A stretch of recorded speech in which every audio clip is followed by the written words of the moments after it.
Hey, hi, hello. Welcome to Fantasy for the Ages, the show where father and son sit down and talk about fantasy books. I'm the son of that equation, Zach. And I'm the father, Jim. Thank you for being with us here today for another one of our Wheel of Time episodes. And I think it's fair to warn everybody that apparently I'm a little unstable today. Are you? I mean, you look a It's, little blurry, but I just figured it was, age. I'm getting a signal from my internet. If you're on Wi-Fi, continue plugging in. Yeah, I'm already. So it's something in my area that speed is not what it should be right now. We do what we can with what we are given. How annoying, though. I pay big money for this good quality. Anyways, besides that, how you doing, Dad? yeah, I'm doing fine. It's been a decent week. The weather's been great. It's been fairly hot, totally dry, but not like insufferably hot. And air conditioning works in our neck of the woods, and no humidity at all. So, yeah, I got nothing to complain about here. How about you? I'm all right. Got fun plans tomorrow because Rach knows people, so we got a really good deal to be able to do some escape rooms. It'll be solid. It'll be a fun time. Nice. Well, if we're talking about tomorrow, we can explain why we're recording at an unusual time here today. You've got a fun weekend planned. Yeah, just a getaway. Rented an Airbnb out in the Columbia River Gorge, a couple hours away from here. We're just escaping from civilization and going to sit with a beautiful view, bottle of wine, and yeah, that's it. Taking some good books too. Speaking of good books, have you read any lately, or you doing anything like that? I know I'm jumping around in your notes and you're screaming at me for running out of order, but I'm interested. That's all right. Yeah, well, I finished, it's right below me here, the novella from the Kingkiller Chronicles, The Slower Guard of Silent Things. So everything that is available to me right now in the Kingkiller Chronicle, I finished. There is one other short story, but it's in a collection. It's going to be published by itself soon, and then I'll read that. I also did Impact Winter Season 2 on Audible. That's only available on Audible, people who subscribe. It's a vampire thing. I'd listened to Season 1 a while back. Now Season 2 came out, so I listened to it. It's all full audio, sound effects, multiple actors. Produced. Yes, that's the phrase. And it was quite entertaining. And now we got to wait for Season 3 because it's not done. And then I moved on to a brand new novel for me. I've gone back into the zombie apocalypse world. Oh, no. Yeah. So I've started a series. This is called, let's see, book 1 is called Chaos, I believe. I have to think. I'm enjoying the book, but I'm not, trying to remain focused on the name of it. I'm double checking. Yes, I got it right. Chaos. It's the first book in a New World series by John O'Brien. Now, the reason I'm reading it is because he has an overlap series with Mark Tufo, who I've interviewed on here, did Zombie Fallout and a bunch of things. So the protagonist from a New World series and then Mike Talbot, the protagonist from Tufo's works, have a collaborative series. And I can't read that unless I know this other character. So I'm just having to struggle through 10 more books of zombie apocalypse stuff. Tough for me. Yeah. Some people would look at that and go, that's a year's worth of reading right there.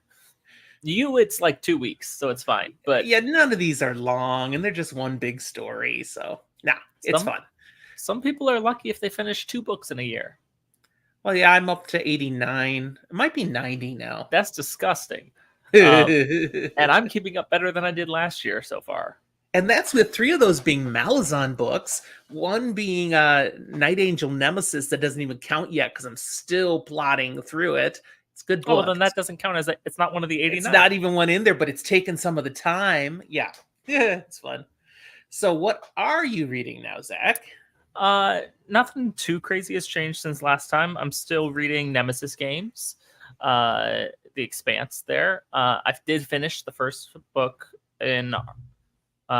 forgive me on pronunciation, R.F. Kuang's The Poppy War. I think you said it right. That's how I've always heard it. And have started The Dragon Republic, book 2. Okay. Did you enjoy the first one as much as everybody raves about? I enjoyed the first 2/3 tremendously. The final third I enjoyed, but I'm still like on the fence as to whether I was let down or not, because I really did like it, and I think it builds to where the series is going to go, which is a good thing. And so I'm continuing to enjoy this next one, but it was just kind of a diversion from the first 2/3 of how the first 2/3 of the book went, and I really liked how Okay. that was going. So I don't know. Maybe I got my hopes up a little too high, but it was Maybe. very good. Okay. That's all the things I'm really reading. I do have a fun little side note on those books, but that's going to wait. I'm going to telegraph the fact that we have an episode coming up where we're just going to talk about things, because I'm going to bring a story about these into All that. right. So if Yeah, you want very to know good. what I'm talking about, either Yeah. wait or If go you're ahead in your watching feed a little bit. if you're watching our content after it had come out, you're catching up on episodes, it's the very next episode that he's talking about. It doesn't exist yet at the time of this recording, but we have plans. Indeed. So he has no idea what I'm talking about either. Nope, nothing. Not yet. So I saw you were drinking something. What are you drinking? I'm drinking a lazy version of a whiskey sour, which is to say it's a whiskey sour. There's nothing crazy about it. But I didn't want to worry about the egg white and doing anything funky with it, so I just did it without the egg. That's okay. When you said a lazy version of whiskey sour, I was like, so it's just whiskey? No, it's all the other parts, just not the egg white. All right. Well, I'm drinking a very clear beverage today. Straight It's vodka. water. Nope, it's Oh, that just too. water. I'm actually trying to work a little more diligently at dropping a few pounds, which I've had some success with this week. I'm down Nice, 4 pounds. It's always easier when you get started and serious. And the primary thing I'm doing is eat just a little less and drink a lot less. So, Fair enough. water today. That's what I got. Well, on the one hand, I'm sorry, and on the other hand, I'm proud of you. Yeah, but well, thank you. But it's also, because I'm going to drink this weekend with your mother. So I've got to pace myself, choose my moments, not just, hey, I'm home and it's evening, Miller time. Except not Miller time because beer's not really my thing. You've never been a Miller time guy. What? No, Even if you were beer, Miller? No, that's like, if I'm going to do beer now, it's going to be craft brew. All right. Okay, A now few you just sound notes. pretentious. Well, yes, I'm a Northwest beer snob. I can be pretentious. That's okay. Just a few other things here. Thank you again for all of our new YouTube subscribers. We continue to climb. We're approaching 400 subscribers now. Not quite there yet at this recording, but it's within spitting distance. So it feels like we were just getting close to 300 the other day, and now we're getting close to 400. It's ramping up. Thank you so much. I hope you stick around and enjoy the fun we put out here for you. One of the things obviously we do on this channel is talk about Wheel of Time. There's something extra to talk about with Wheel of Time today, and that's season 2 trailer finally hit. That was just yesterday, and I immediately put out 2 short little pieces of content on it that are doing great because everyone's talking about this. You still haven't watched it, have you? Nope. I was planning to watch it before we talk on Monday because I figured we'd talk about it on Monday. Okay, we can watch it right after this together because I have it downloaded. I ripped it. I can do that. I can play it right here through this. I guess I'll see it before Monday. That's right. That's right. But we can talk about it Monday. Sorry, I've been a bad fan. I've been working and things. I'm just shocked, man. Some people called out because, it's the trailer. Now that's a little overboard, maybe. But I didn't call out. I just called EMS. It's fine. You had somebody who had to ride to the hospital, did they? Yeah, little kids sometimes have trouble breathing, and that's not good. That's always sad. Let's not talk about sad things. Let's continue on here now. I talked about I did those 2 Wheel of Time episodes. We've also got some other episodes out there now. People have been jumping on. Well, I want to say all these new subscribers are getting. Once in a while, they're because of Wheel of Time things.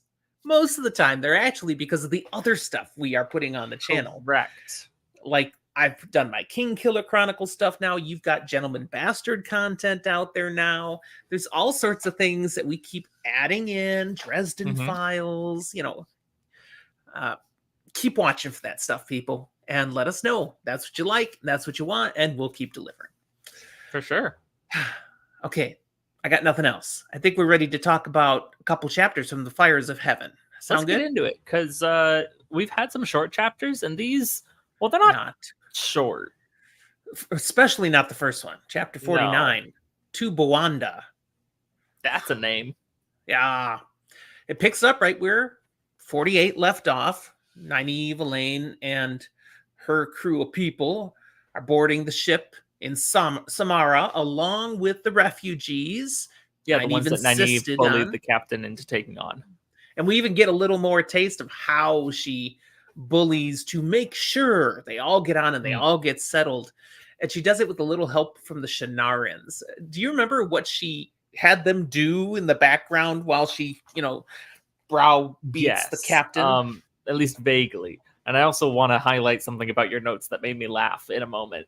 Because she basically was like, hey, go like sharpen your swords and stuff and talk about all the like fighting and killing and slicing and dicing you did, and just loudly talk about how it would be so easy to like cut off people's heads, because that's a difficult thing to do, but it's really impressive if you could say you've done it. And it's really scary to hear you talking about that with that sword in your hand. It's very intimidating. But I also want to say that it was really, really funny reading you writing about how they're oiling their swords and talking about how they've used them. And I'm like, I'm glad that this time we're not talking euphemistically. But it's really funny to imagine that being bragging loudly about all the things they've done with their swords. I gotcha. Okay. It's funny that the captain was intimidated by it. Now, the refugees are probably a little intimidated too. They have no idea what's going on. They're just being forced on a boat. But when it's better than the burning city. When that's kind of what they're thinking, but they really don't know what's happening to them. When they find out, Nynaeve has paid their fare all the way down to Bowanda, they're like practically kissing her feet, touching the hem of her dress, praising her, singing for her, and embarrassing her to death. Yeah, okay, that's enough. No touchy. So it takes them 5 days to sail to Bowanda. Actually, should have taken them longer. We'll get to that in a moment. But we do learn a number of interesting things along the trip. Pretty quickly, it becomes apparent that the captain is a smuggler, not an honest trader. So this is Bail Doman Part 2. Except a scummy Bail Doman. I mean, somehow Bail Doman as a smuggler, we like him. We think fondly of him. Not this guy, Captain Neris. He's just... Ugh. And so dealing with passengers, honest people, saving refugees. Yeah, this is not his comfort zone, not his bailiwick. He'd rather not be doing this at all. Notably, I don't think it was Bail Doman's cup of tea when we first met him either. He just had a little less of a, you suddenly have an entire horde of people on your boat. Maybe. I think there was a little better in Doman, though. I do. I think it's our bias. Now, accommodations for all these people proving a little difficult. With the refugees, there's like 100 people that have been added to this boat. The women have a place. Not all the women, just our women, Nynaeve, Elayne, and Brigida. Correct. Because suddenly the captain clears out of his quarters and they can have it.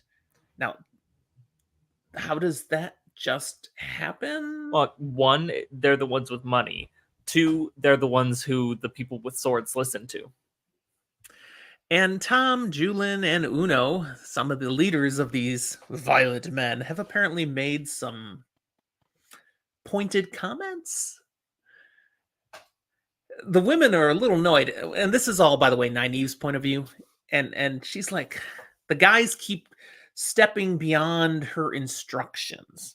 It's not that she really minds that they made the captain get out, but she didn't tell them to make the captain get out. They just took their own initiative. She's like... Yeah. Nynaeve's a terrible leader. She's a control freak. Yeah, it's very much you do what I say when I say, and nothing beyond that. The first part, what I say when I say, that's totally good and fine. The nothing beyond that stymies your own talents of the people beneath you and destroys their initiative, that what they might do for you. And she's lucky that these guys don't listen. Like sometimes they really should, but other times she's gotta let them cook. You know.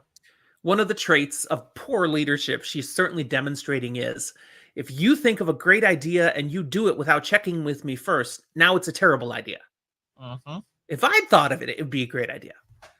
Come on, Nynaeve. Anyone who's ever worked any sort of job where you have a manager at all probably has experienced this, and it sucks. Speaking of sucking, the ladies are in the captain's quarters, and those suck. They stink. They're tiny. This is not like beautiful accommodations. This is only one little bed, and it's not big enough for any of them, really. But don't worry, it's better than the refugees who don't have room to lay down. Yeah, they can't even all find places to sit because there's a certain amount of the ship that's needed for the operation of the ship. The sailors have to be able to move around, and they're constantly in people's way. So the women decide to try to solve this problem, and they go to the captain. Nynaeve says, we're going to have to open up the cargo bay, your hold. I kind of blanked on the word for a moment, and let the people use the space down there. And he's like, they can't. It's full. I have cargo. And this is where Nynaeve takes advantage of the fact they've figured out he's a smuggler, and hints at that, and how inconvenient it will be when all his illegal contraband gets pointed out at the place we're headed, Boanda. He clearly doesn't want to get in trouble here. You know, he must have had a deal with Samara, but things didn't work out there now. He had to take them right away and all that. And of course, there was riots and all. He doesn't have a deal where they're headed. No. So what do they have him do? Just move it aside? Well, I mean, technically, yeah, but moving it aside is moving it Aside. off of the ship. Most of it gets thrown overboard. That's right. I just have to hope that this contraband is like materials and things that like are not legally obtained, as opposed to just like he's putting drugs in the water supply. He is excited at first when Nynaeve says that some of the fabric, bolts, and material that he has, those can stay until he learns they're going to use that for the bedding for all the passengers, which will ruin it all. Yeah, no, the refugees get silk sheets. And again, Nynaeve's got this taken care of, except then she notices behind her, Tom just happened to be practicing with his knives while they're having the conversation. And she's like, but it helped. Yeah, Nynaeve, you did the persuasion. You did the intimidation. Tom just gave you advantage. Yep. Now, one of the reasons it's actually helpful, Tom, Julin, Uno are doing these sorts of things in the background, is Captain Neris appears to be a real beep towards women. He's an asshole. Really doesn't. Yeah, thank you. He does not like women. He's very loud about it. All they do is cost you money and cause trouble. He's very clear to his crew they're not to be talking with the women because he's sure that's going to cause trouble. He gives quite a tongue lashing to anyone who even says as many as 2 words to a woman on the ship. And then they learn something that seems a bit incongruent about Neris, something about his home. You remember what that was? Not off the top of my head. Well, he has a wife. He hates women, but he has a wife and a large number of children back in Ebu Dar, his home port.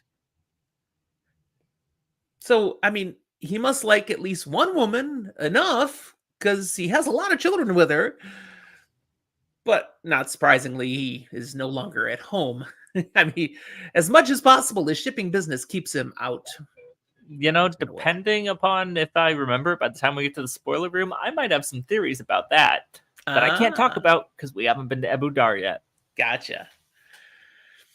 Now, there's a pleasant side effect that Captain Neris's attitude and ugliness towards the women brings about. And that's something to do with Elayne, Brigida, and Nynaeve. Do you remember what that was? Uh, no. I'll be Well, honest, even when I read this the first time, I was a little bored of boat time and I just kind of moved through it quickly. when they got on ship, remember they were being very catty. Their patience was at an Oh, yeah, they end. were They were still very bottled up nasty to each other. from Samara and they needed to get going. And they have stopped that now. They're being very civil. And the reason is they do not want to play into Neris's stereotypes about women. They've been acting exactly as he describes women and why he hates women. So they're like, well, we are not giving him ammunition. So they're smiling, they're being pleasant, they're making nice chit chat. And over time on the ride, the pretend starts to actually become more the norm again. They do relax. Now, not instantly, there's still some tension. For example, when Nynaeve discovers that they're moving downriver very quickly because of a good headwind that's pushing them, that Mhm. Elayne channeled to cause. I mean, Elayne may have been studying with the sea folk their entire trip to Tanchico about how to do this. But they've been spending all this time trying to stay under Mogedian's radar, and here you're going to do channeling like that? I mean, on the one And hand, yeah. On the other hand, it's going so fast that they can't keep up. in fact, Nynaeve, or Elayne says to Nynaeve, there's no way we'll get caught because I did that. I mean, if Mogedian sensed it back in Samara, we're way downriver from Samara now. A person would have had to be on the boat with us for me to even be caught having done this channeling. And if that's the case, you're further screwed than you know.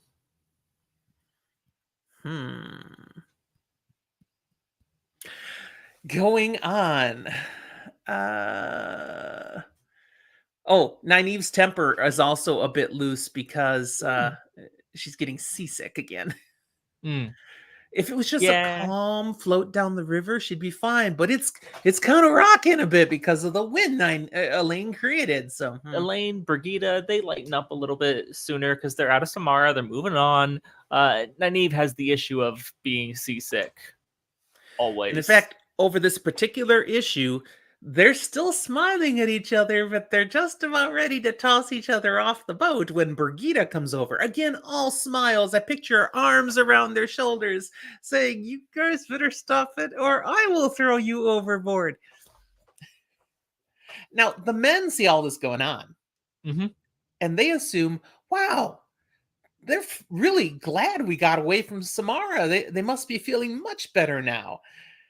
The women on the ship, various women, are seeing this whole thing too, and they're staying clear of Nynaeve, Elayne, and Brigida because they can read that body language. Yeah, No, they no. are way more insightful than all of these men who just have no clue what's going on.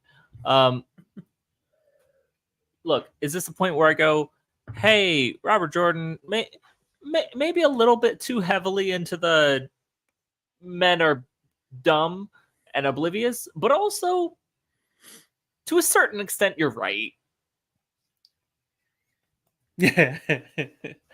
Yes, we say without the women in our lives in the room right now. So, as the days slip by, I mentioned they do actually start to feel better towards each other. They act more civil, but they do not apologize to each other. Like, that would be going a step too far, Nynaeve thinks. We're just content to let the ugliness Oh go yeah, away. we just let it go away. We don't admit that anything's wrong, that we did something wrong. No. Now, an unusual occurrence that helps improve Nynaeve's mood is her work over these days helping Uno and his Mm. soldiers and actually anybody, even the passengers who were injured back in Samara, from bruises to little cuts and minor injuries.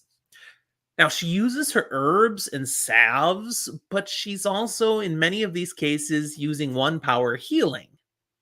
She never admits the No, of healing course not, part. because then she can't be hypocritical with Elayne.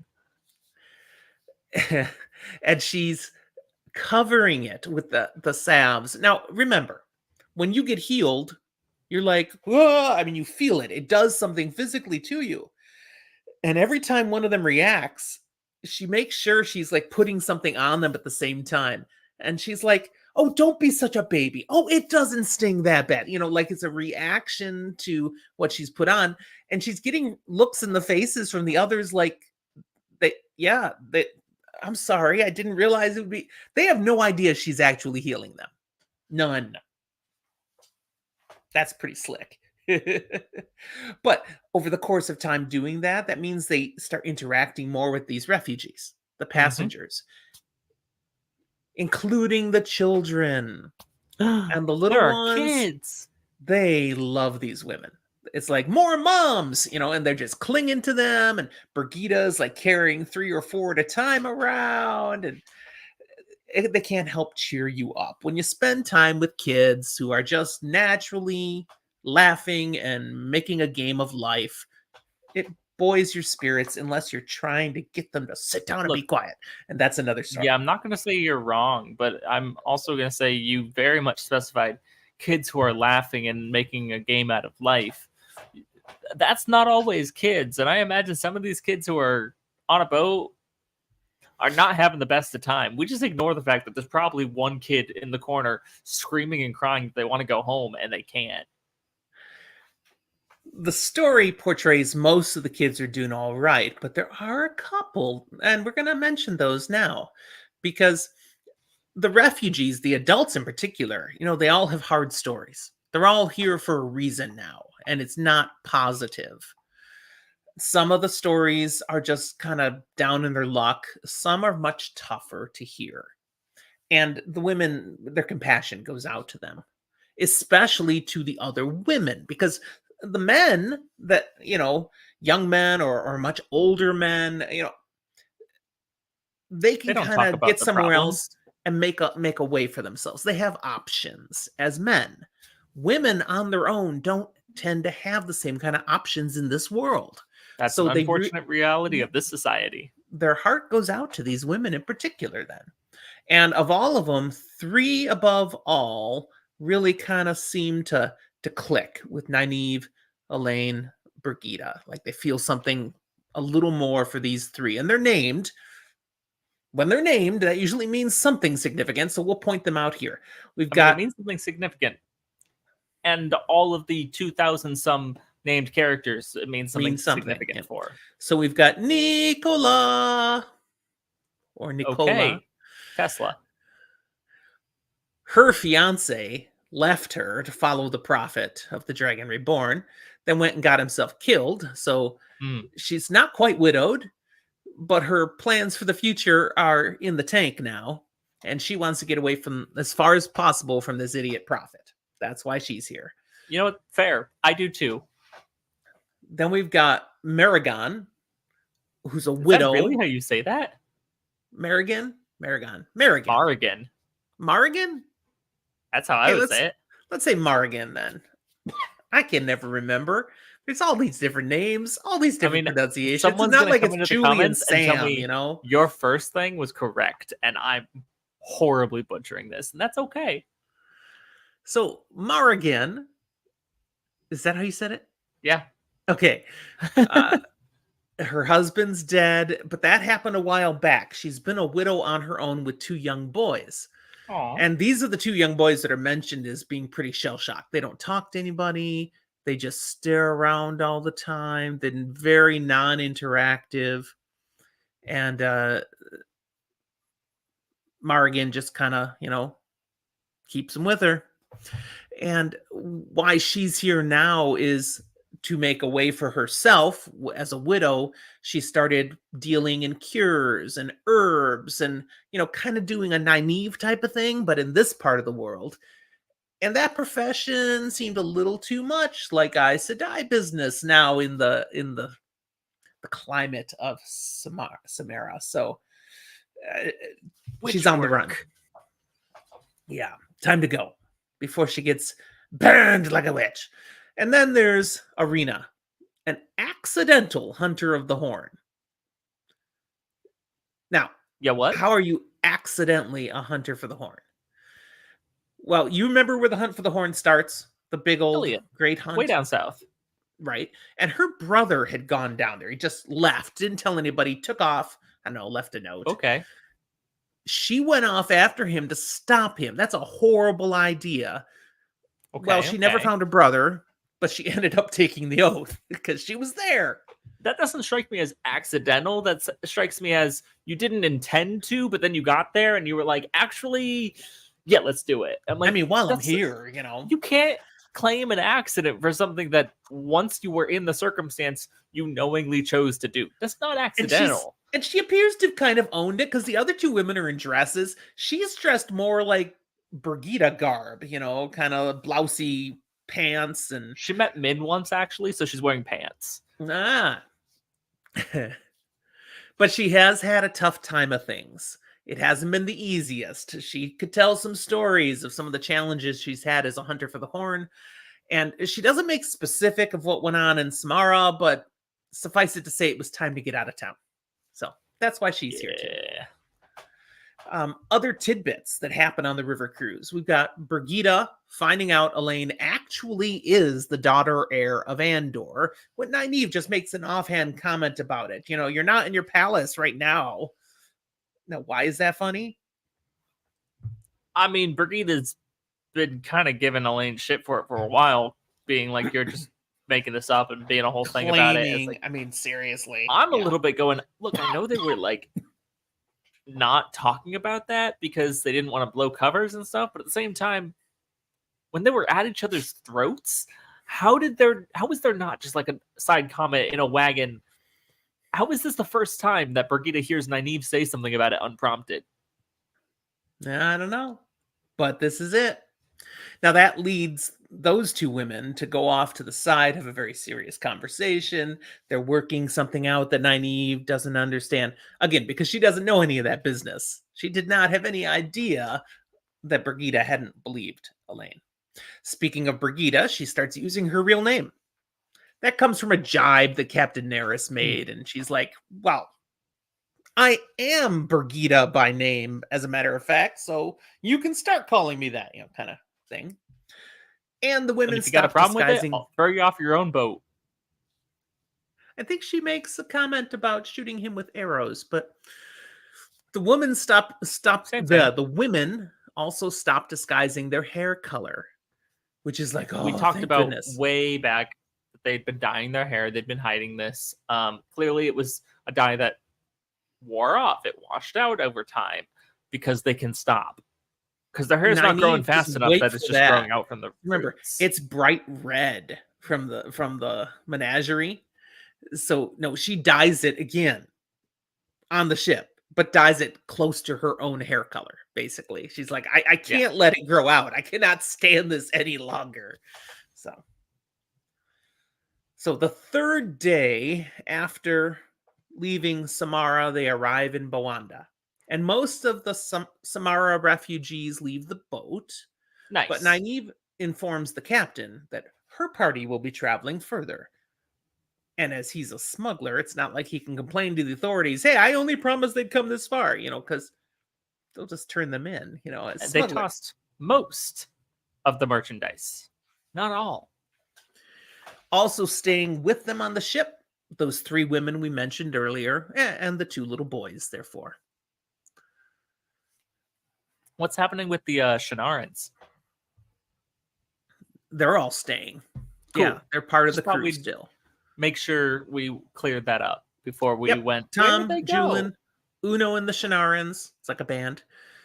Mm-hmm. And in fact, then those three women, they want to stay, and the guys are in the background, like behind the women, looking at Nynaeve. Don't do it. Yeah, bad idea.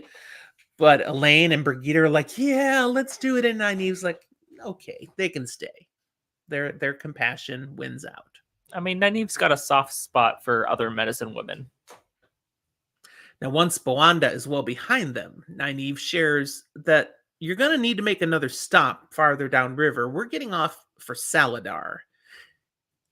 And he thinks that's about the stupidest thing he's heard in quite some Yeah. time. Why? Because Salidar is a ghost town.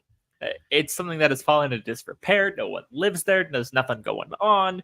Well, except for the gathering of Aes Sedai that no one knows about. Nothing about. So, as he's ridiculing her for such a stupid idea that only a woman could come up with, he suddenly slaps at his neck and his hip.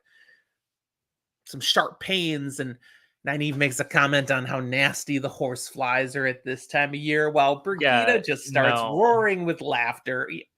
Nynaeve was pissed enough, especially with his casual fucking anger towards women. Sorry, it's very aggressive. We never say that word. I did this time. You can bleep it out if you want. Wow. But I am not here for misogyny, okay? I am not here for it. Zach's on the record. There you go. That's a good thing to be on the record for, by the way. But I think it is too. Interesting choice of word to use for not being on it, but respect women. It's not that hard. It might be hard to say woman versus women, because I have issues with that apparently. Just past that. Just respect. That was like 100 episodes ago. 200 episodes ago. Yeah, no, Nynaeve channeled and hit him. Which violence against anybody shouldn't be a good thing either, but double standard. Okay. No, he deserved it. And it's not like she hit him that hard. That night, as they're zipping down the river, due to Elayne again, Nynaeve finally uses the dream ring to enter Teleron Riyadh. She's going to try to connect with Egwene. Now, has not tried this in days and days and days. She has no luck. Goes to the stone, the heart of the stone in Tyr, and doesn't see anything, calls out, counts to 100, finally gets out of there, and has to admit to herself she's terrified. Just standing there alone. What is she so terrified of? An itsy bitsy spider named Mogideon. Yeah, and she just can't let go of that. Elayne has told her, you're worrying too much. Just go with it. You're fine. But coming out, she's shaking. She has a cry fest over it. Both Brigida and Elayne, they had been on guard in the little ship cabin while she was going into the dream. They're right there to comfort her, to tell her it's okay, to assure her you're not a coward. You're just you're working through this. You'll be fine. You just keep moving forward. And he's like, I know I'm not a coward. It's hard. And look, Nynaeve, you're not a coward. You're traumatized. There's a difference. Elayne grabs the other dream terangrial they have. It's not a ring. It's a disc or plaque or something. One of those that had been stolen from the tower. Mm-hmm. And she says, I'll use this. Let's go in together. Which is not a bad idea. No. Why haven't they been doing that for a while? Well, Nynaeve doesn't want to. She's like, I don't want to go back in, but she doesn't say that out loud. We just have her POV. So she just told them she's not a coward. Elayne invites her to go back in with her, and she's like, well, I got to prove it. So they go back in. Now, why haven't they used it all along? Well, it works different. She's got to figure out how to make this work. I don't know. And it does work different. As it turns out, you have to channel into it to go into Teleron Riyadh. Mm-hmm. So that's not necessarily something that'd be easy for Nynaeve, since she can only do that when she's angry. No, but it's not too bad for Elayne. When they get there, they notice there is a difference. Correct. Because Elayne looks fine, except when Nynaeve looks at Elayne, she looks kind of foggy, cloudy, like she can partly see through her. Which again, Elayne can't see that about herself, but that's how she appears to Nynaeve. The worst thing in the world that she seems to be not fully there. It's a scary place. Maybe you don't want to be fully there. The two women visit a number of locations together now. and they learn a few things. And I'm just going to highlight the briefest number of these. Mhm. They quickly go to the palace of Andor, in Camelin, and Elayne just says it feels so empty. Now, what could that mean? We know something from many chapters Um, ago that she doesn't know. her spidey sense is tingling to let her know that her mom left. And not only her mom, pretty much anyone who was supportive of her mom either left with her or was already driven out. So it's all bad people. It's empty of what is familiar, the people that quote unquote belong there. Now, they stop at Emmons Field, and Nynaeve recognizes a huge new 3-story building in town and a stone plinth, like a memorial thing. A statue, not a statue, I don't know, just a memorial of sorts. That's what they usually are called, with a whole bunch of people's names on it. Mm. And she recognizes most of them as people who live in Emmons Field. Don't know what that's about. Nynaeve lived in Emmonsfield. We know she does not. There's also a couple of banners. One's got a red wolf's head. One has a red eagle. She has no idea what this is. Glory to Menethrin, Lord Golden Eyes. Yeah, there's some learning to do there. They've been out of touch for a while. They stop in the White Tower in the Amerlin study and go through Elayda's papers again. And It's been a what while do they since learn? they did that. Yeah, it's been a while. They learn here that Elayda has received news, ran across the Dragon Wall, but it's old news. But hasn't taken any action she as far knows as now. we can tell. Yep. Elayda seems to be angry about a lot of things. That's also not new. She's always been angry about a lot of things. One of the things she's clearly angry about is now separately. They had already heard about the amnesty Elayda put out for sisters to come back to the tower. Apparently, very few came back to the tower, and I don't think there's a lot of trust in amnesty when the last Amerlin was kind of behind closed doors, brought down, stilled, and executed without anyone knowing. Because truth be told, they weren't executed. Right. But like that's the narrative that's being pushed forward. Yep. Pedro Nile is still calling in the White Cloaks for reasons nobody knows. I'm sure that won't amount to anything. Davram Bashir is still missing, despite having a big army with him. And humorously, they have no idea who Davram Bashir is. I mean, we at least recognize the name theoretically. We've heard it, I think, once before from another character. I think we heard it last book. Yeah. Did we meet him last book or only hear about him? No, we have not met him yet. I know he's in the next book. Yeah, we have not met him yet. Okay. But yeah, we've certainly met a certain Fail who has the same last name.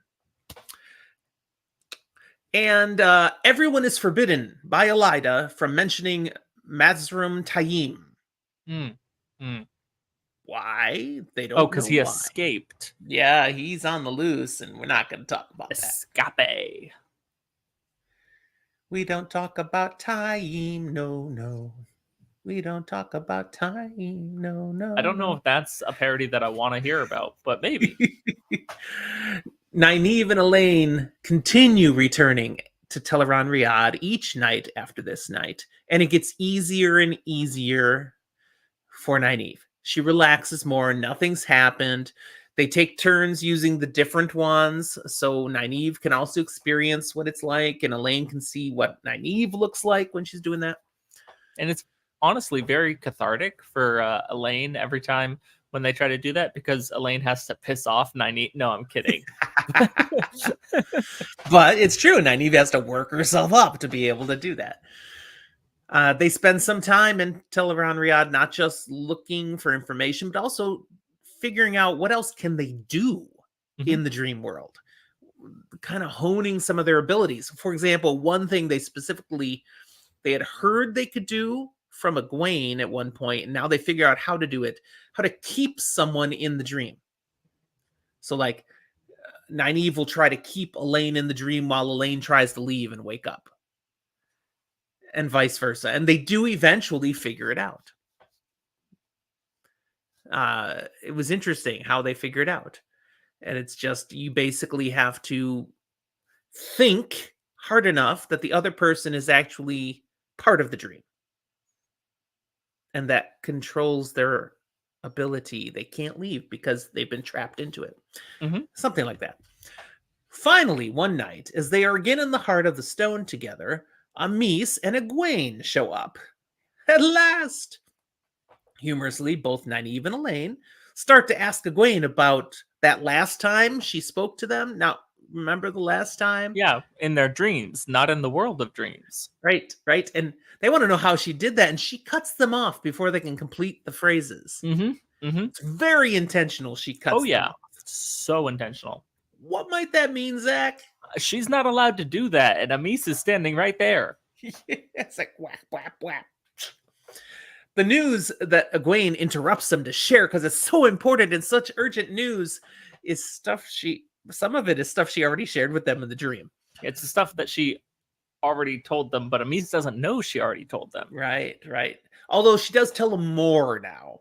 Yeah. So the Battle of Kyrian and Rand and everything's fine there. That they knew already. But they didn't know that Matt had killed Couladin. They're like, get out. What? Shut the front door. You know, that's gonna go to his head.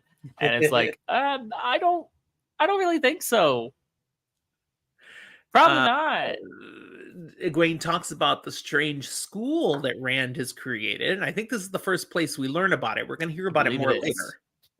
But it was hinted towards with some of his inventive... The telescope people. Exactly. And stuff. Helping people with their innovative ideas. But he's actually made it a more official thing. He's created a place in Kyrian, and he's funded it, where scholars and craftsmen are given space and time to basically study, research, experiment, and create stuff. It's kind of crazy to me because Kyrian, throughout a lot of this series, especially so far, is a shit show. It is completely unstable. There is nothing good going on. And yet, it is also kind of the central hub for a renaissance of sorts, especially when it comes to innovation and technology. How about that? The remaining Shido, they have fled to the north. Though apparently more Shido are joining them, coming over the Dragon Wall. So their numbers are growing again, which is kind of inconvenient. But Rand doesn't seem to be bothering with them. He's just ignoring them. He's sent half of his Aiel already the other direction, towards Tyr. And Rand is not telling anybody why he's making the decisions. Egwene says maybe Moiraine knows. She's about the only one he'll talk to, but he's keeping his own counsel as far as we can tell. He has a plan, maybe. But this is just like when he was in Tyr, and he wasn't telling people what he was going to do because he had to keep the Forsaken guessing. And he's on high alert now. He was just attacked by a Forsaken, so yeah, when is he makes not? Sense. The girls then bring Egwene up to speed, everything, all the way to their present course now to Salidar. And Amis is encouraged. Okay, so you're going to meet with the sisters. Do you think these Aes Sedai will support Rand? And yeah, Elayne is confident. Absolutely. Why is Elayne so confident that they'll support Rand? Mostly because she's pretty dang sure it's the opposite of what Elayne is going to do. It's the political move. She doesn't have any faith in the Aes Sedai. She has faith in them to spite Elayne. Yeah. If they were to choose the same approach to Rand that Elayne is choosing, then it kind of sets them up as just some rebels who just don't want her in charge. Instead of having a legitimate standing of Elayne is doing things wrong, and we need to stand for the way Aes Sedai should be. Granted, that argument has a little less merit if Elayne surprises everyone by saying, hey, maybe we should support Rand. That would be complicated. We're Yeah. pretty sure that that's not exactly what she's going to do, but Not her who style. knows? Now, after the meeting, there's the meeting that takes place after the meeting. This is a long-standing practice where, okay, Egwene and Amice leave, and then the girls go to the White Tower, and Egwene shows up there. And when she does show up, she gives them a bit of a tongue lashing for almost babbling about her appearing to them in their dreams. She's like, do you have to tell everything? Can you not keep a single freaking secret?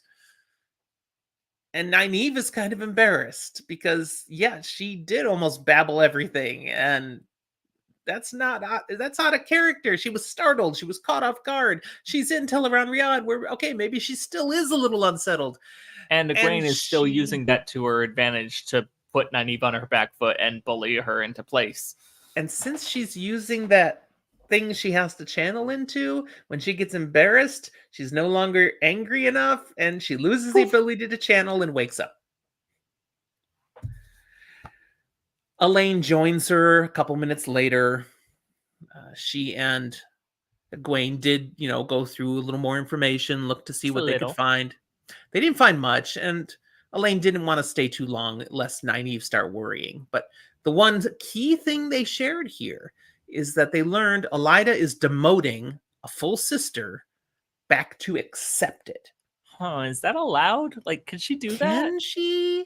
Yeah. It's an interesting thing because, like, I mean, if she's doing it, clearly she can, kind of. But also, like, can she un-oath rod the sister? Probably not. So, what's the deal there? It's another thing about power.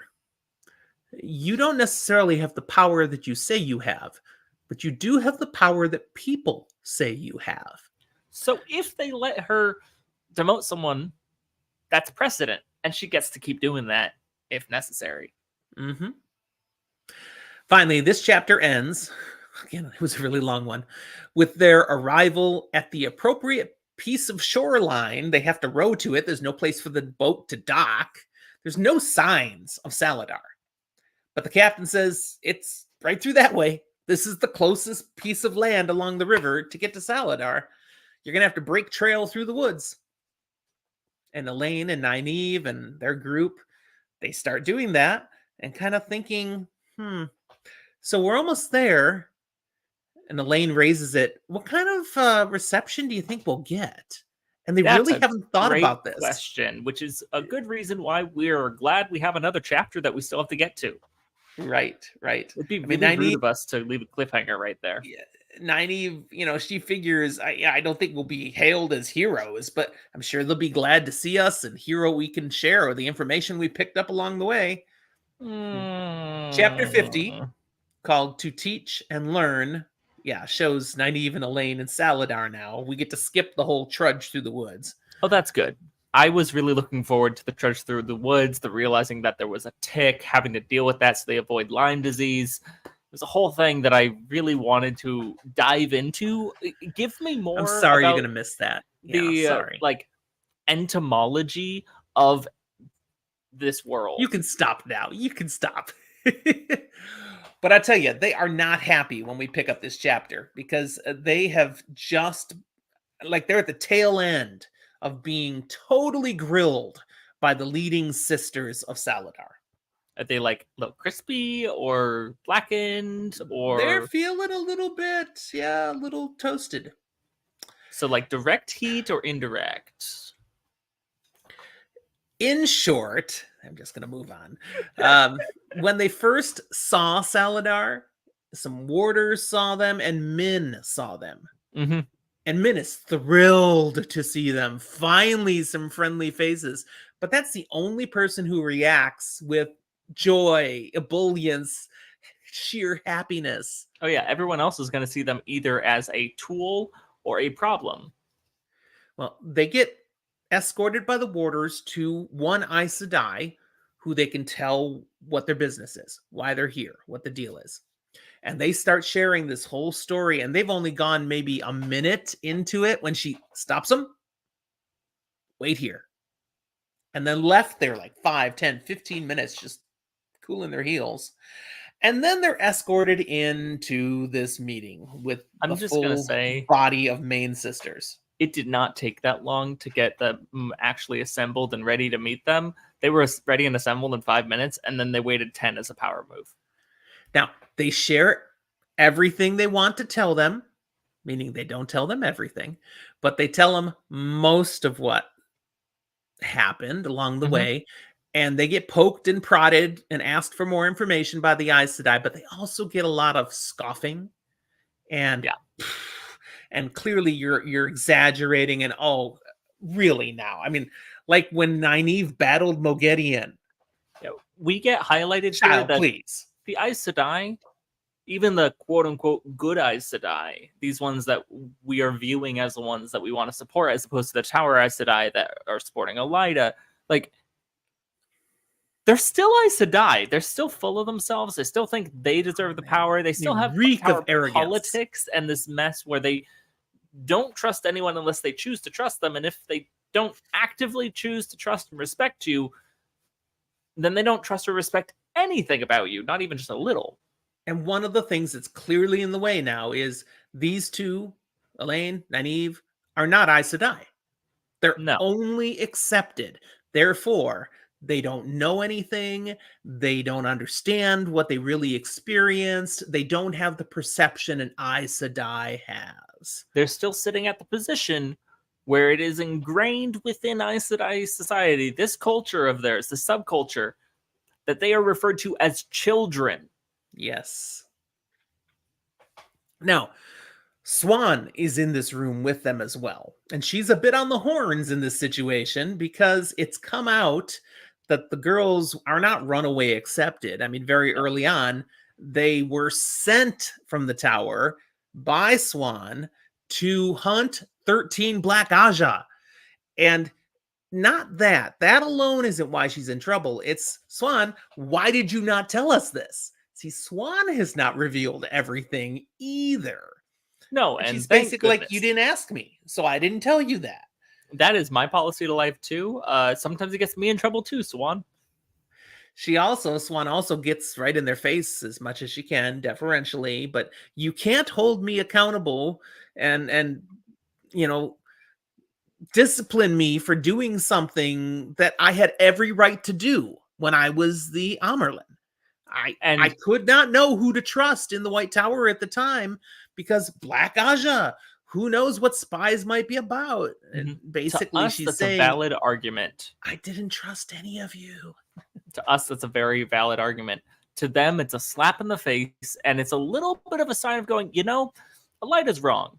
But Elaida's wrong because Elaida doesn't deserve to be power. She's not necessarily wrong that you should have been deposed. It's shaky ground. They also learn from Nynaeve and Elayne that they have been communicating with Egwene through Teleron Riyadh. That there's a way to communicate, and that the wise ones, some of them are dream walkers. They know how to work through the world of dreams and have been teaching Egwene how to do these things. So they've been able to stay in touch, and therefore they know what Rand's been up to, and they share what they know of what Rand's done. So now they know he went to the Eye of Waste, but now he's in Cairhien, and now he's king of Cairhien or something. He's got some cool tats. Yeah. And Swan is sitting there. See, he went to the waste, just like I told you. They didn't believe her because she's not full Aes Sedai, Also, it comes out that some of the wise ones can channel.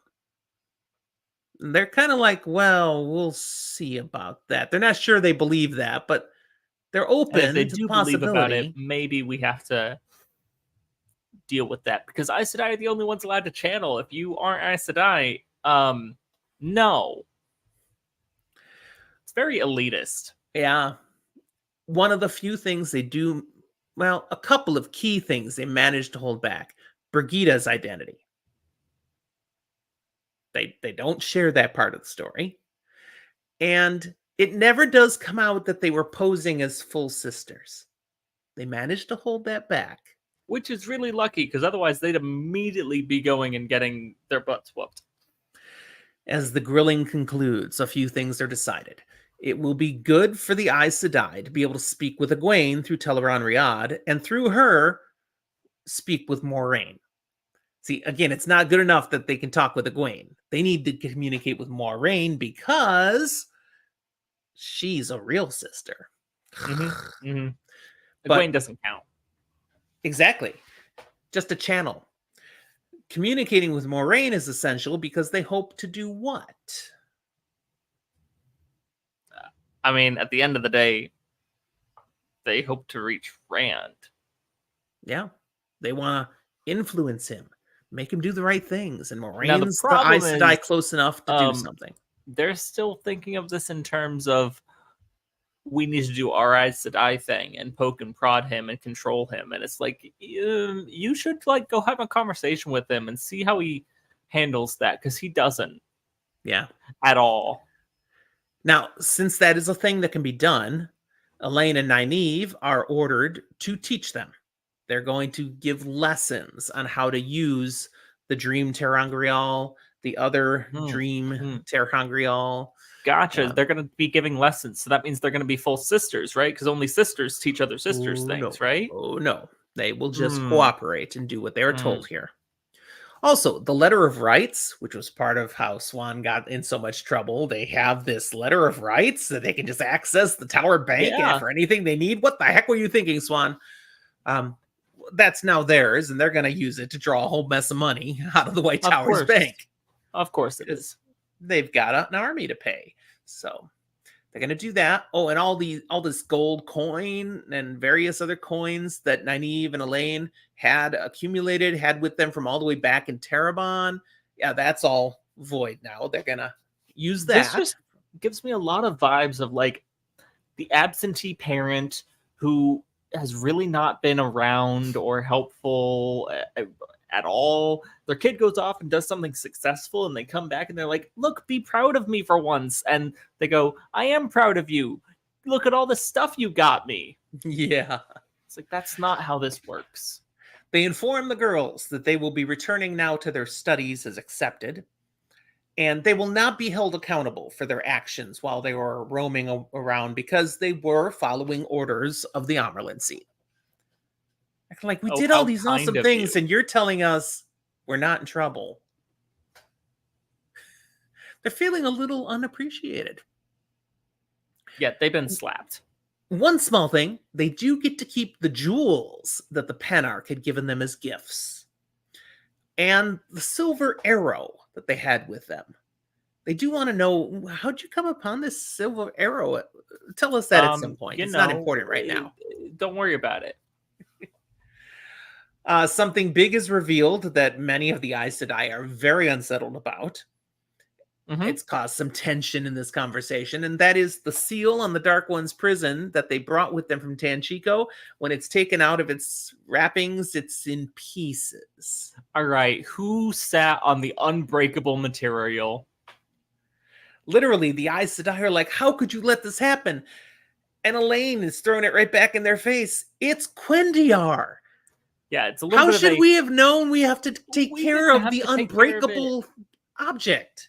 Exactly. If there's something wrong with this, if it is broken, this is not a us problem. This is a One Power problem. And you just told us we're not allowed to do these things with the One Power. That's Aes Sedai business. So if you want to tell us we're not Aes Sedai, this is your fault. Yeah. As far as they can tell,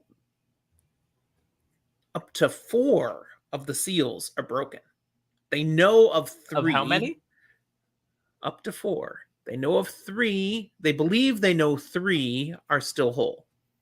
But this is just belief in this room amongst these women. But there's only 7 seals? That's what we're saying?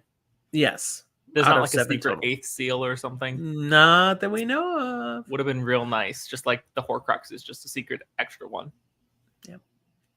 The girls are dismissed. They rejoin their group out in the common room. All the Shinarans, Uno and Julin and Tom, they're just hanging out, waiting. Brigida's out there. Min's hanging out there too, waiting to see what's going to happen.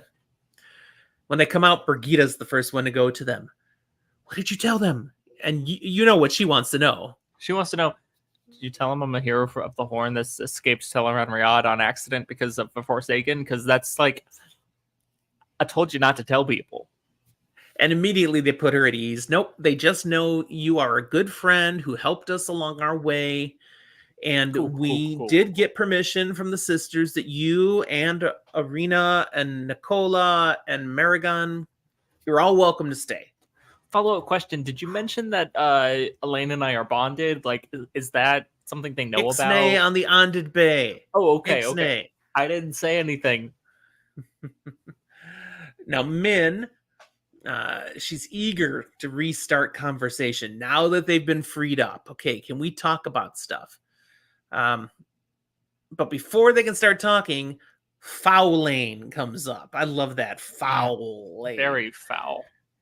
Very unpleasant person. It's also not how I say this name, but it's valid. How do you say it? Elayne. I like Foul. I like Foul-Lane. It's fun, but it's just different. Do you remember what the deal is with this particular accepted? Why she's so nasty? Yes, she is a jerk.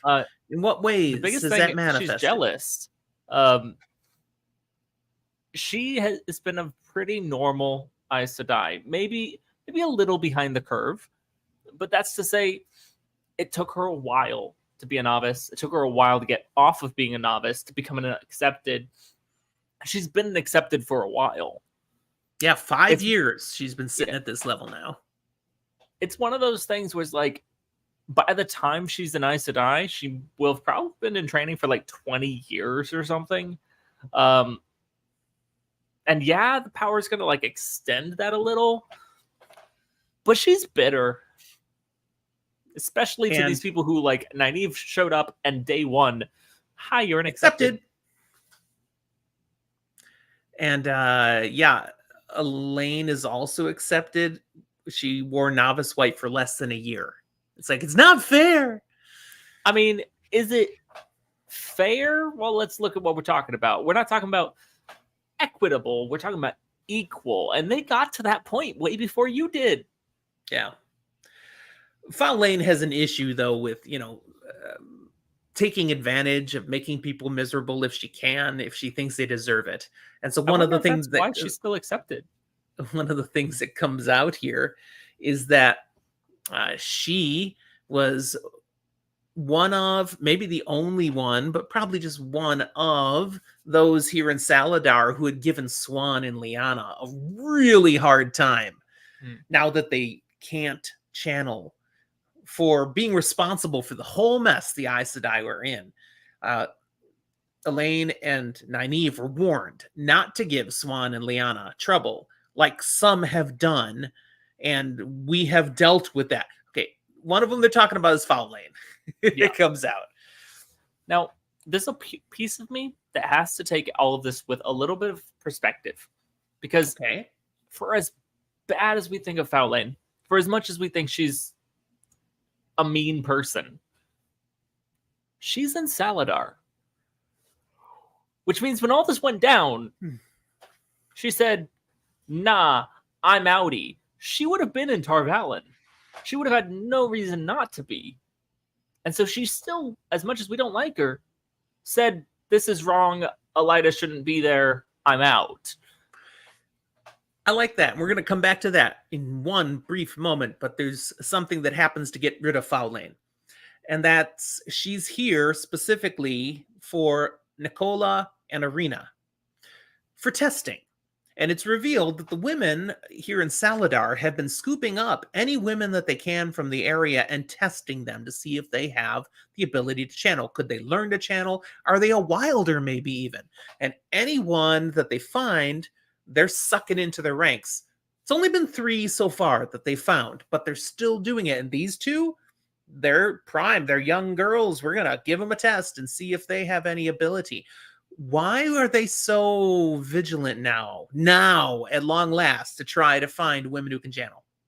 To be blunt about it, because they need to be able to be competitive with the tower. Yep. Like the physical location. They need numbers. We got to grow.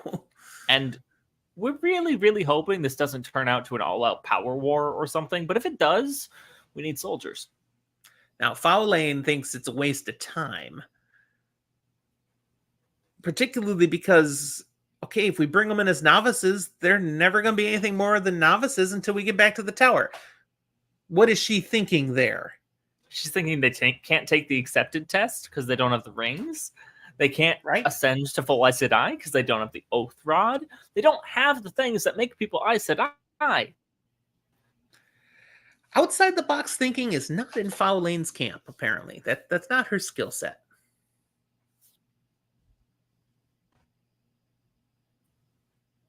Uh-oh. Did I lose you?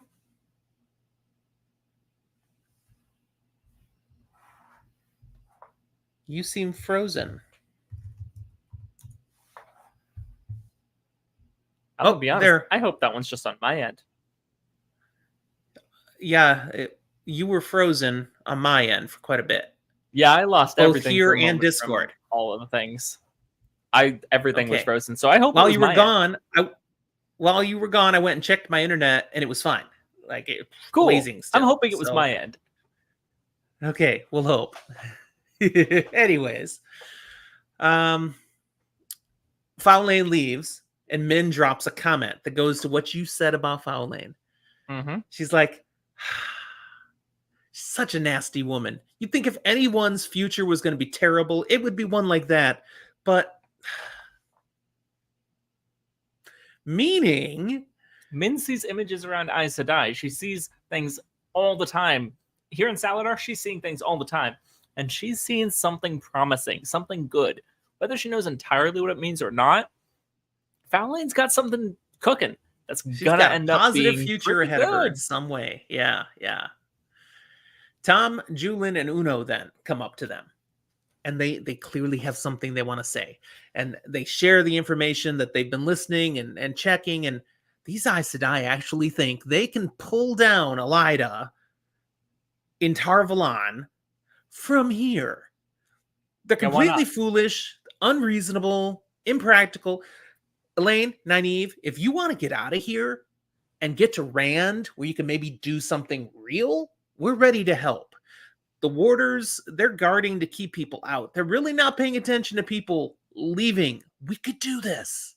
Yeah, but here's the problem. You just suggested that they leave and go to Rand. They may have been thinking that was a good idea because they were sick and tired of the Aes Sedai and how they've been being treated.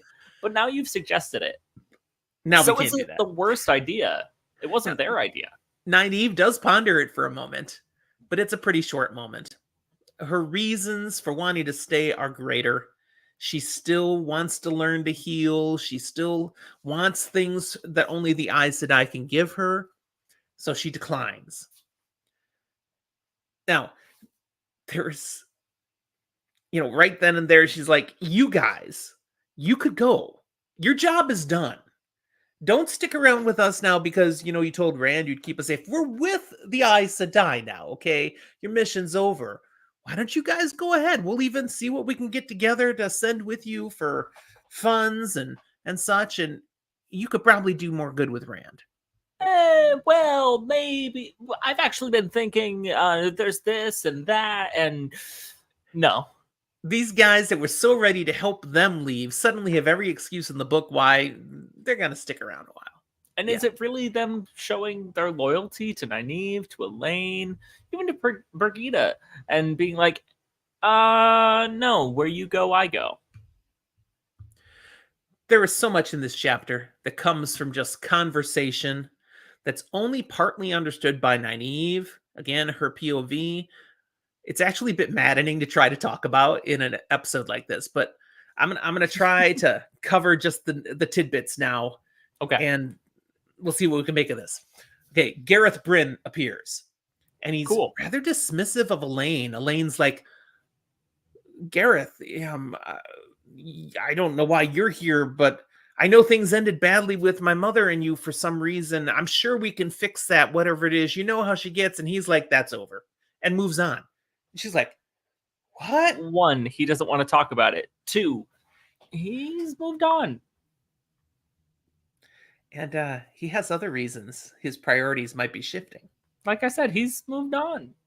What's the next thing we see? I don't know where we are in the notes. Oh man, I have it coded. One's for you and one's for me. Is it? Nope.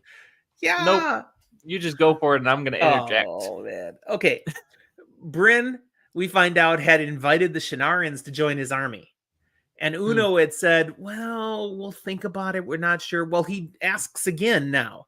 And this time Uno's like, well, maybe we could do that. We really don't have anything better to do. In other words, he put Bryn off when there was a plan that they might try to escape.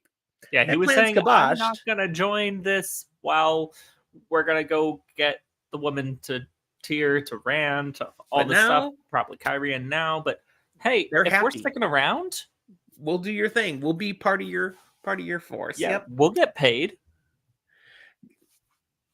Gareth and Tom settled their differences. Yeah. What's that about? I mean, they both acknowledge it's very, very interesting how they do it, but they both make it clear. They share an ex.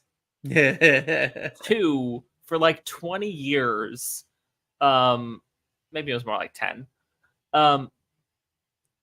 Gareth had like standing orders to arrest and execute Tom. Mm-hmm. And he would have gladly done it. But they're both like, hey, that's behind us all now. They're Because it was both all like, about Morghese. hey, So she was a great woman. We would have done some crazy things. We did do some crazy things for her in the name of her. But also, like, she dumped both of us. yeah. So, want to play a game? We Yeah, cool? let's play a game. We Yeah. cool. Oh, and we learn Swan is doing Gareth's wash. Nynaeve's like, what the heck is that about? You mean the thing that she said she was going to pawn off to Min? Which really she's been pawning off to Min. But Gareth doesn't know that. Okay, Gareth and the guys leave. Swan gives private orders then to Nynaeve, pulls her aside, has a talk. And the subservient Swan Sanche talking and taking orders from the Aes Sedai. Yeah, that's gone now. This is bossy Amerlin seat Swan talking to Nynaeve now. And she says, you're going to also teach me how to use that dream ring. And Nynaeve infers very quickly, the Aes Sedai didn't tell me to do that. They don't know you want me to do that for you too, do they? And Swan's like, you know what? You're correct, but we can work something out here because I can get things that you want. No, first she tries to bully her. She says, oh, of course. Doesn't matter. You will do it because if you don't, I will tell the Aes Sedai that you and Elayne were posing as full sisters all the time that you were gone. How did you know? Well, you just told me. Nynaeve throws it right back in her face and says, because if you try to tell that, I'll tell them about how it's so obvious you and Lyanna are still scheming together and are not so subservient and pretending to hate each other now that it's all a plan to manipulate them. Hey, can we just drop some of the manipulation and scheming here? Because there's enough of that going around with the people that I don't respect. I actually like the both of you. Can you just talk to each other? The result is actually a level of mutual respect. Rather than Swan bowing to Nynaeve's dominance, they come to an agreement, and Nynaeve will teach Swan, but in return, Swan will let Nynaeve study her, Lyanna, and Logain to see if she can figure out what actually happened to them when they were stilled, or in Logain's case, gentled, to see if she can heal it, if healing might be possible, because anything short of death ought to be able to be healed. Now, this is something that Nynaeve has been told, no, it's not possible. But she's also been told, we don't study it because we don't like to think about it. Very uncomfortable. Yeah. So it's a little bit of that sort of thing of but how do you know it's not possible if you actively choose to not study it? Right. All right, the final couple of pages of the chapter, we're almost done, Zach, switches from Nynaeve to Elayne's point of view. And Elayne and Min had gone off while Nynaeve and Swan stepped aside. Elayne and Min are conversing, and we get a few more nuggets of information here. One, Min had a viewing of Nicola, Arena, and Maragon. And it wasn't clear, but she's able to say all of them are going to be trouble. That's I can't fair. tell you how, but something about each one of them, they're going to be trouble. Notably, they're going to be trouble, not they're going to be in trouble. Right. Speaking of viewings, Min admits that yes, she had a viewing previously of Elayne, that Elayne would fall in love with Rand, and that Elayne would have to share Rand with 2 other women, and Min is one of them. Ooh, this is some interesting spice going on. How's it gonna fall out? She also acknowledges she doesn't know who the other one is, just somebody with a really mighty temper. And she's so thankful it's not Nynaeve. I love that That that a comes little out. awkward. Elayne takes a good route with this and says, Min, you and I are practically sisters. We're friends. Rand will not come between us. And when we figure out who that third one is, please don't let it be Elayne. Please don't let it be Elayne. We will make it work somehow. Now, Min's not thinking about Elayne. Why can't it be Elayne? Min is thinking about all these beautiful women in Kyrian that he's spending all these time with, and we're gonna have to try to adapt to one of those. No, and it's Elayne fine. says They're too short for him. Elayne says this is great. Don't worry. Avienda is keeping an eye on him and taking care of him. Nothing inappropriate or horrible will come with any of those women. Well, she definitely took care of him once. That's the end of the chapter and the end of our spoiler-free content. So if you're a first-time reader enjoying this episode, we bid you a fond adieu. It's time for you to head out, and we will talk to you next time. Bye-bye. For the rest of you, the spoiler room. Just once. I'm so proud of you. I did it. All right, we're going to roll to see who gets to spoil something first as we both do it. So I'll be rolling these nice, pretty new dice that I got at RTX. You're going to have a hard time shameless not beating plug. that. Everything Dice, local artist. Check them out. Are we getting anything for that? No, but I think they're really nice and I'm supporting them. Right. That being said, I can still roll badly. What'd you get? A 3. Ooh, I get to go first with a 10. That's not bad. That's average. It's technically slightly below average because you can't roll a 0. So I'm gonna go back to that thing that I said I was gonna remember, but also not end up spoiling much of anything.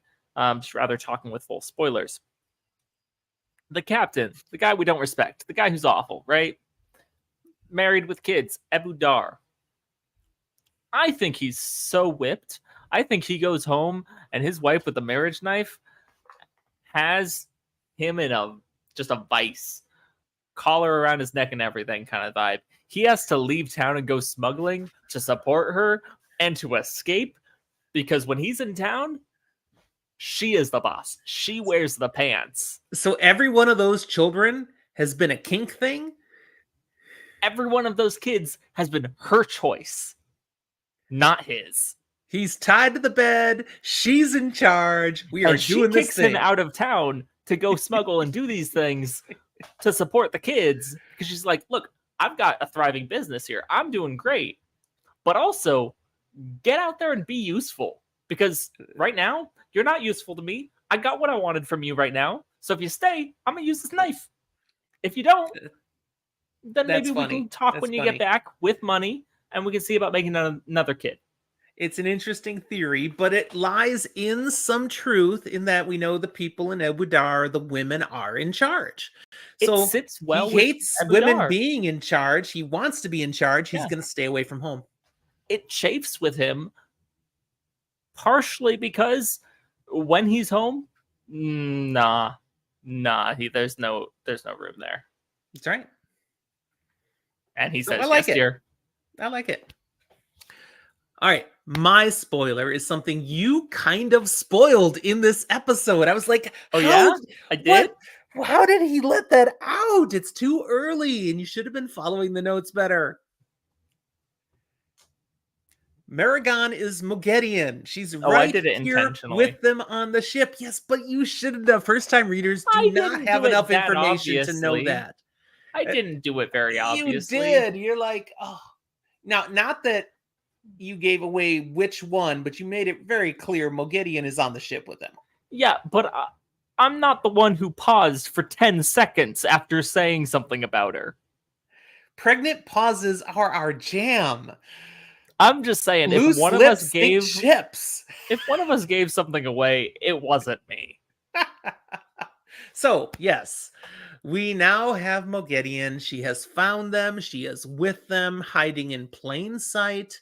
That's going to be a delightful storyline. And when they eventually capture her in Teleron Riyadh, they will find Maragon trapped in the real world, powerless. Also, you say At eventually the like mercy. it's really, really far away. It's not. It's a little bit. I didn't look how many Pretty chapters sure it's ahead. still in this book, though, and we don't have many chapters left in this book. It might be in this book. I can't say for sure. I've read all of this so many times, it I think it's blurs. by You the don't end know of where this these book. are. Well, we'll find out. But we do have a lot of exciting stuff still coming up at the end of this book. So there's some big Rand stuff still coming up. What? Spoilers? Oh, wait, we're in the Yeah. spoiler room. It's fine. That's all right. But that's it. That's all we got here now. So let me run our outro. And you can sing and dance anything else that you wanted to say. I will dance. I don't know about sing. I'm just kind of, I'm vibing. I'm pointing at the fact Here that, are all the ways. look, we're Yeah. thankful that you watch. We want you to like, subscribe, leave us a review if that's your jam. If you're here on YouTube, cool. Then you can actually like, subscribe, even hit that little bell, get a notification when we post new things. Come support us in any way on our social medias, Instagram, Facebook, Patreon, Twitter, Patreon. other things. Patreon if you want to go to the next level and you can get some benefits, be here live, see some extra content that we make. Go old school. Send us an email. Who knows? Well done, Zach. We'll talk to you next time.